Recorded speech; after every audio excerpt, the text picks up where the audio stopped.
Beno, Euskaraldiaren 3. edizioa abian da Irunen, gaurtik aurrera gaurrera esango nuke egun ofiziala, orduan Euskaraldia lehenbizi zer den, ia mundu guztiak daki bezala.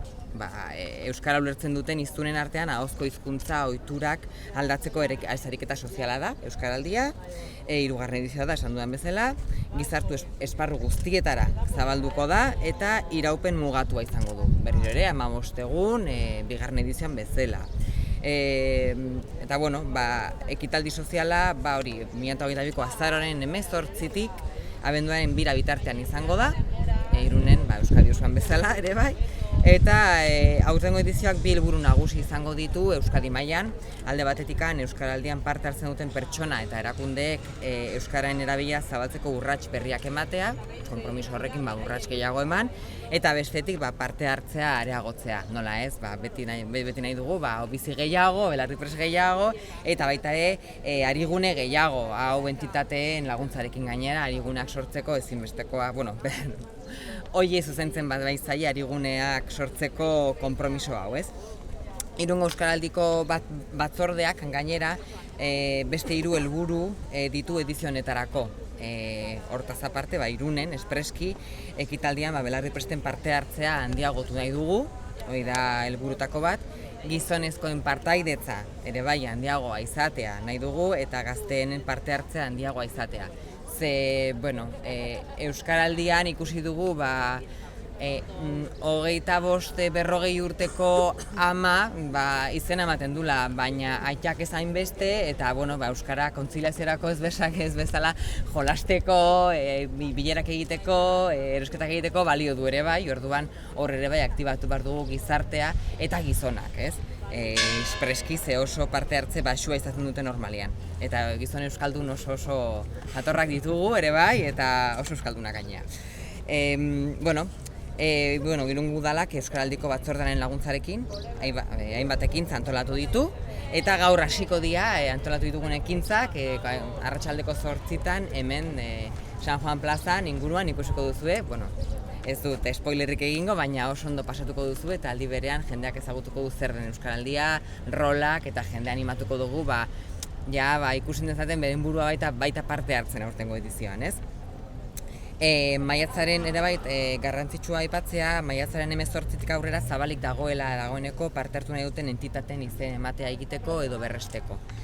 Aurreko edizioetan parte hartu dutenek berretsi behar dute, berretsi ahal izango dute beren izen ematea, eta izen emate berriak ere egin ahal izango dira, 18tik aurrera dago zabalik.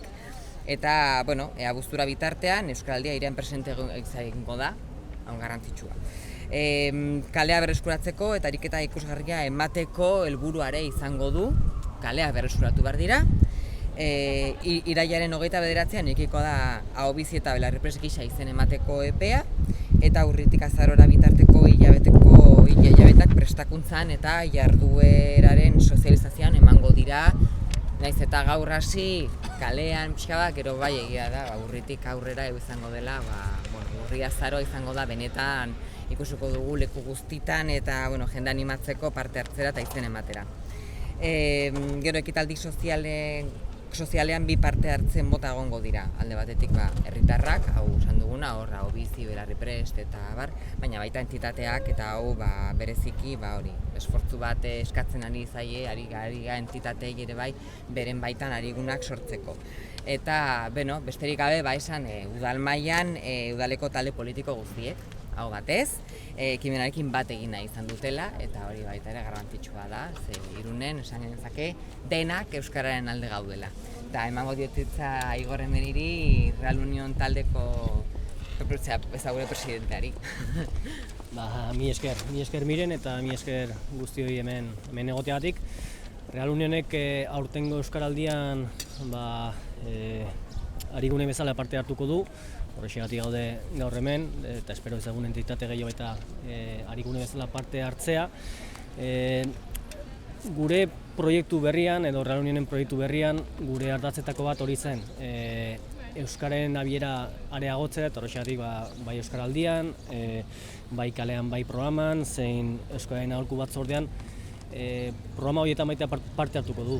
Gure konpromisoa Euskararekiko benetakoa da, sentitzen dugu, hala izan behar dula, euskal talde bat delako eta Irunen gaudelako, eta bai Real Unionen kideen artean zein zaletuekin eta beste hiriko entitateekin euskararen erabilera bultzatzea eta sustatzea hori da gure helburuetako bat, eta uste dute betetzen ari direla poliki-poliki, gure egunerokotasunean behintzat sumatzen dela Real Union edo Real Union euskaraz bizi dela, kluba euskaraz bizi dela, eta bai kirol arloan, zein administratiboki, zein zuzendaritzaren aldetik ere, euskara erabiltzen, saiatzen gara uste dugulako gure erantzukizuna delako, eta baita ere hola sentitzen dugulako ere.